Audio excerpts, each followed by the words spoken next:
Yang terhormat Bapak-Bapak, Ibu-Ibu, salam Pancasila. Pada hari Rabu tanggal 2 April tahun 2025, saya akan mengomentari mafia migas ancam bila meneruskan perkaranya sampai ke pengadilan akan melengsarkan Presiden Prabowo.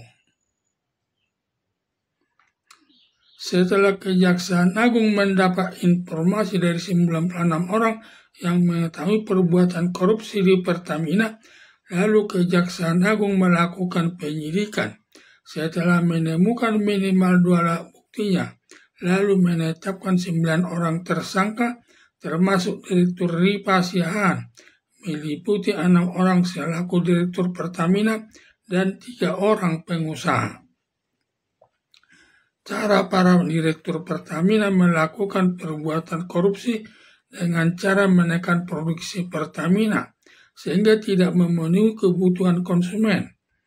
Lalu Direktur Pertamina Ripa Siahaan mengimpor dari luar negeri bensin Pertalite dengan harga mahal yang dioplos atau di-branding menjadi bensin Pertamax, selisih harganya per liter sekira Rp3.000 dengan bensin Pertalite, dan selisih Rp3.000 dikorupsi Direktur Pertamina. Selama 1 tahun Pertamina mengalami kerugian sebesar 193,7 triliun. Perbuatan korupsi sudah dilakukan sejak tahun 2018 sampai tahun 2023. Sudah berjalan selama 5 tahun. Berarti Pertamina sudah mengalami kerugian hampir mencapai 1.000 triliun, dan saat itu pemerintah dipimpin mantan Presiden Joko Widodo yang melindungi para direktur Pertamina dengan imbalan memberikan setoran kepada mantan Presiden Joko Widodo mencapai ratusan triliun rupiah. Dijadikannya para direktur Pertamina menjadi tersangka atas permintaan atau instruksi Presiden Joko Widodo kepada Jaksa Agung Sanitiar Burhanuddin. Kalau bukan instruksi Presiden Prabowo Subianto, diduga Jaksa Agung tidak berani membongkar kasus korupsi yang terjadi di Pertamina. Makanya dijadikan tersangka 6 para direktur Pertamina, merupakan pukulan berat kepada mafia korupsi Pertamina. Lalu mengancam bila sampai ke 6 direktur Pertamina tersebut perkaranya berlanjut sampai ke pengadilan akan melengsarkan Presiden Prabowo Subianto dari jabatan presidennya. Karena mafia korupsi Pertamina sudah merasakan enaknya yang selama ini menerima setoran uang dari para direktur Pertamina yang jumlahnya sangat besar, yang sampai punya modal besar untuk menjatuhkan Presiden Prabowo Subianto. Para mafia korupsi Pertamina yang diancam bukan Jaksa Agung Sanitiar Burhanuddin, walaupun yang melakukan penangkapan dan penahanan serta melakukan penyidikan yang menemukan minimal 2 alat buktinya yang menetapkan 9 tersangka Pertamina yang terdiri dari 6 direktur Pertamina dan 3 pengusaha, di mana Kejaksaan Agung hanya melaksanakan tugasnya karena Kejaksaan Agung menangani kasus Pertamina atas perintah Presiden Prabowo Subianto. Maka mafia korupsi Pertamina mengancam bila sampai perkara 9 tersangka korupsi tersebut sampai ke pengadilan akan melengsarkan Presiden Prabowo Subianto. Mafia korupsi Pertamina sampai berani mengancam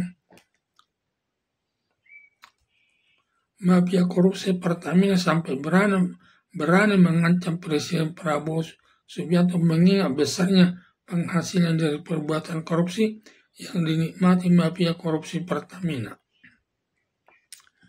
Mafia korupsi Pertamina sampai berani mengancam Presiden Prabowo Subianto. Diduga mafia korupsi Pertamina mendapat informasi ketika Presiden Prabowo Subianto menjabat Menteri Pertahanan melakukan perbuatan korupsi antara lain: A.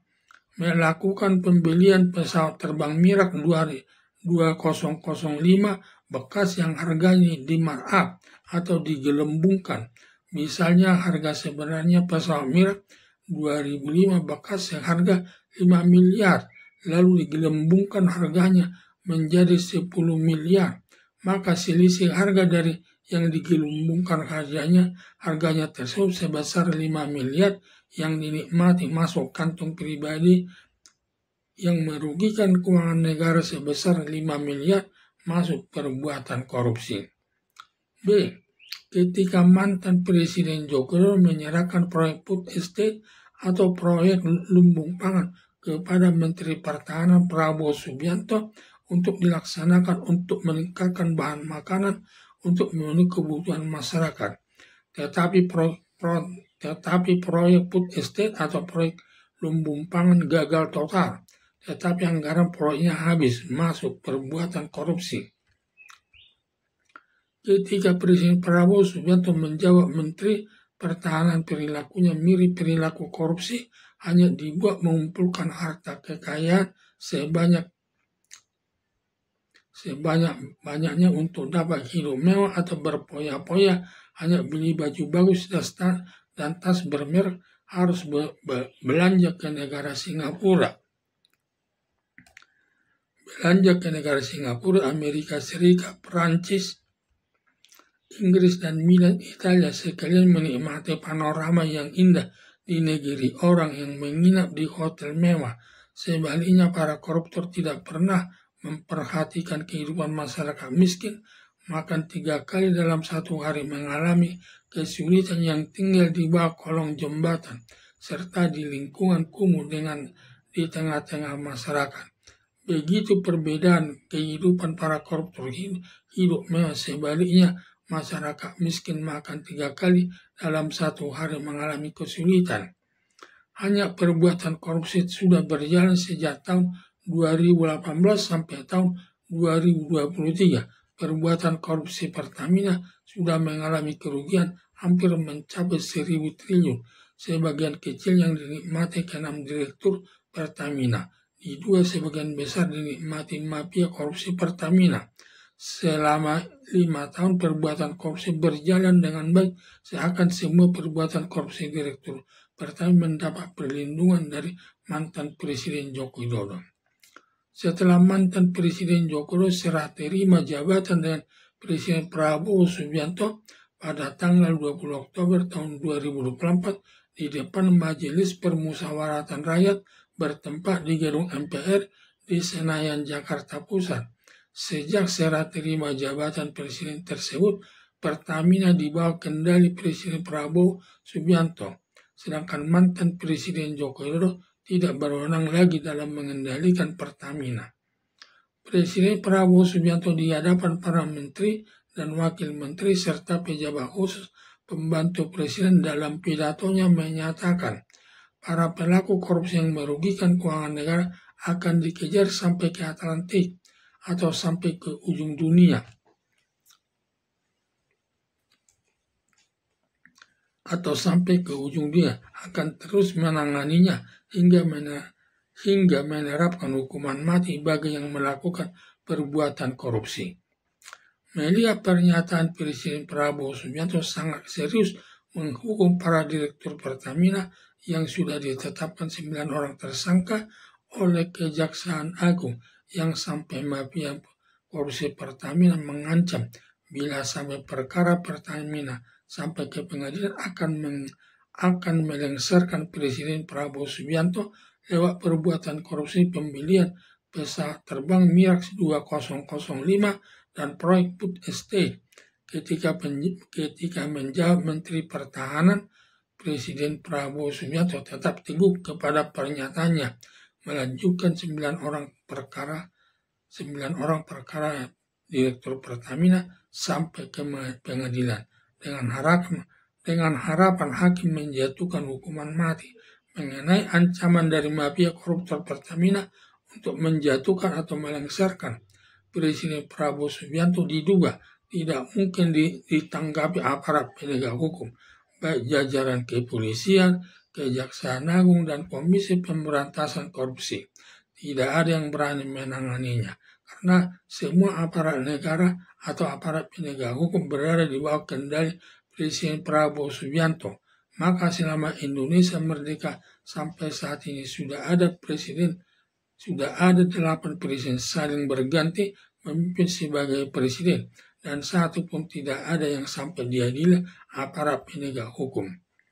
Para koruptor Pertamina tersebut perilakunya bekerja di Pertamina hanya mengumpulkan harta kekayaan sebanyak mungkin untuk dapat hidup berpoya-poya yang melanggar Undang-Undang Nomor 19 tahun 2023 Nomor 19 tahun 2023 tentang pemberantasan tindak korupsi. Ancaman hukumannya dalam bentuk hukuman mati, hukuman seumur hidup, dan hukuman badan maksimal 20 tahun. Tetapi mengenai berat dan ringannya hukuman bagi koruptor tergantung pertimbangan hakim. Bila pertimbangan hakim banyak alasan yang memberatkan, maka hakim dapat menjatuhkan hukuman mati atau hukuman seumur hidup. Tetapi bila pertimbangan hakim banyak alasan yang meringankan, maka hakim dapat menjatuhkan hukuman selama 10 tahun sesuai perbuatannya. Harapan saya, semua tersangka Pertamina diselesaikan sampai hakim menjatuhkan hukuman berat kepada para direktur Pertamina dan Presiden Prabowo Subianto. Jangan takut sama ancaman mafia korupsi. Pertamina tetap teguh memberantas korupsi. Sekian dan terima kasih.